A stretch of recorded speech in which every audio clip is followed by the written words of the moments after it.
हाथरस पर योगी आदित्यनाथ उत्तर प्रदेश के मुख्यमंत्री ने एक बड़ा बयान दिया है।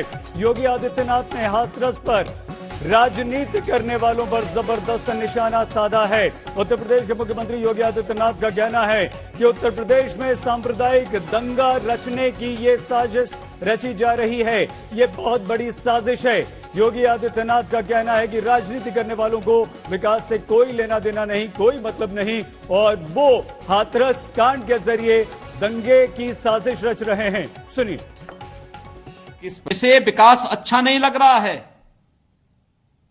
वे लोग देश में भी और प्रदेश में भी दंगा, जातीय दंगा भड़काना चाहते हैं, सांप्रदायिक दंगा भड़काना चाहते हैं। इस दंगे की आड़ में विकास रुकेगा, इस दंगे की आड़ में उनकी रोटियां सेकने के लिए उनको अवसर मिलेगा।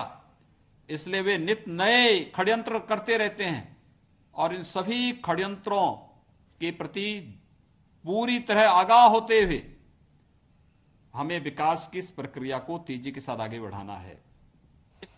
सुना आपने योगी आदित्यनाथ का यह बयान। सीधे हम आपको कुमार अभिषेक हमारे संवाददाता के पास लिए चलते हैं लखनऊ। अभिषेक, ये हाथरस की घटना पर बयान दिया योगी आदित्यनाथ ने, बड़ा बयान है। गंभीरता इसलिए भी समझनी चाहिए क्योंकि माहौल वाकई खराब हो रहा है, राजनीति जबरदस्त हो रही है। क्या कहना चाहते हैं योगी? किस तरह की साजिश की उन्हें बू आ रही है?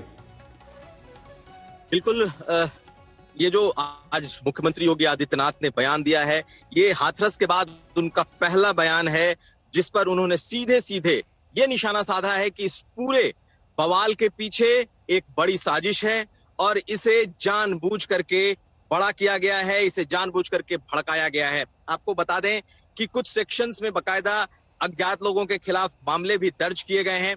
सरकार ये मान रही है कि चाहे विपक्ष के कुछ नेता हों, कुछ संगठन हों, कहीं ना कहीं इस पूरे मामले को उन लोगों ने भड़काया है और एक बड़ी साजिश को अंजाम दिया है। सरकार की तरफ से आपको याद होगा कुछ दिन पहले बकायदा उस एफएसएल रिपोर्ट के हवाले से ये बात बताई गई कि इस मामले में दुष्कर्म नहीं हुआ, लेकिन कई सवाल उठे कि आखिर शव को क्यों जलाया गया, डीएम ने आकर के तमाम तरह की बातें, सॉफ्ट धमकी क्यों दी, बहुत सारे तरह के सवाल उठे। लेकिन आज योगी आदित्यनाथ ने साफ तौर पर यह कह दिया कि इसके पीछे कुछ संगठन है, विपक्ष के कुछ नेता हैं। अभिषेक, ठीक है, ये बात की बात है, जांच का विषय है।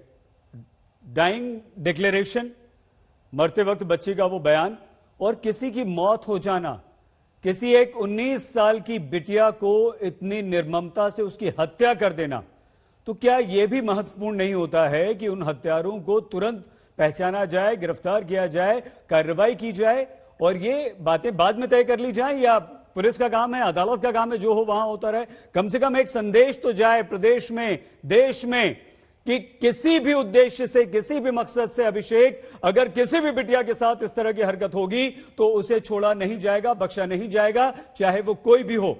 और फिर साजिशकर्ताओं को आप पकड़ें। आपके पास पुलिस है, प्रशासन है, खुफिया तंत्र है, जो करना है आप करें। अभिषेक, बिल्कुल सही, और शायद यही वजह है कि उस लड़की का जो डाइंग डिक्लेरेशन है वो सबसे अहम है।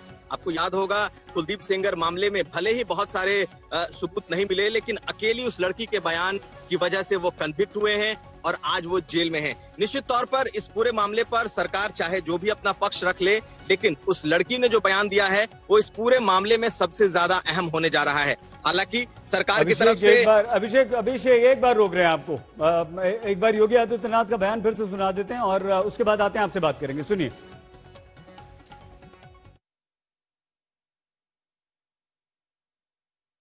इसे विकास अच्छा नहीं लग रहा है। वे लोग देश में भी और प्रदेश में भी दंगा, जातीय दंगा भड़काना चाहते हैं, सांप्रदायिक दंगा भड़काना चाहते हैं। इस दंगे की आड़ में विकास रुकेगा, इस दंगे की आड़ में उनकी रोटियां सेकने के लिए उनको अवसर मिलेगा।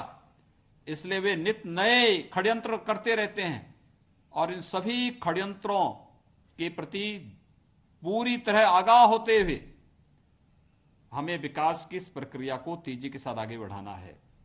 इसे विकास अच्छा नहीं लग रहा है।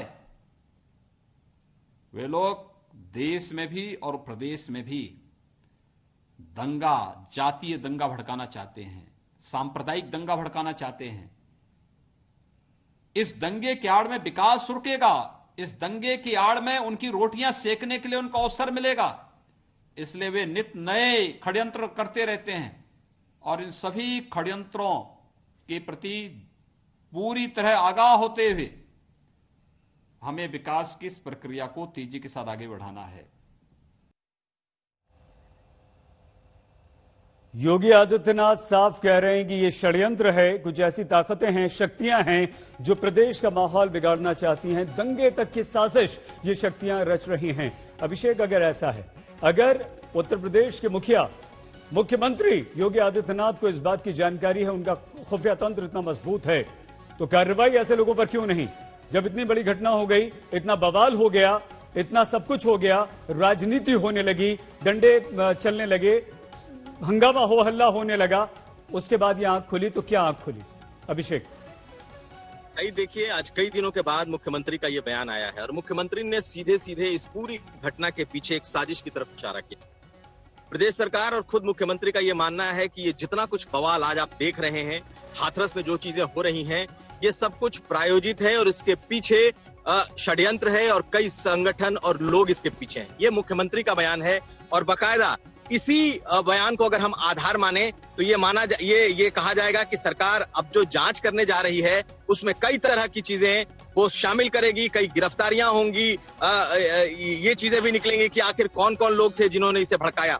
ये एक बड़ा पहलू है। सरकार इसे मानकर चल रही है कि इसमें षड्यंत्र हुआ है और आज हाथरस में अगर जो स्थिति बनी हुई है उसके पीछे संगठन है, वो एक प्रायोजित है। लेकिन दूसरी तरफ उस परिवार की भी सुननी पड़ेगी कि आखिर उस लड़की ने जाते जाते क्या कहा है, उस लड़की का बयान क्या है। हालांकि अगर आप देखिए तो आज जो एफएसएल की रिपोर्ट के आधार पर अलीगढ़ मुस्लिम यूनिवर्सिटी के अस्पताल ने जो हाथरस प्रशासन को भेजा है, उसमें कई तरह की बातें हैं कि इसमें कोई सेक्सुअल असॉल्ट नहीं हुआ है, जबकि 22 तारीख को जो एमएलसी हुआ था, यानी कि मेडिकल लीगल जो एग्जामिनेशन था, उसमें कुछ इशारा किया गया था। इसका मतलब ये हुआ अभिषेक, एक बात कुल मिलाकर के एक बात आखिरी सवाल अभिषेक, इसका मतलब ये हुआ कि अगर ऐसी बात थी तो जो प्रारंभिक जांच पुलिस ने की होगी, तुरंत पुलिस को इस बात की जानकारी मिली होगी, वरिष्ठ अधिकारियों को जानकारी दी गई होगी और तभी इस मामले को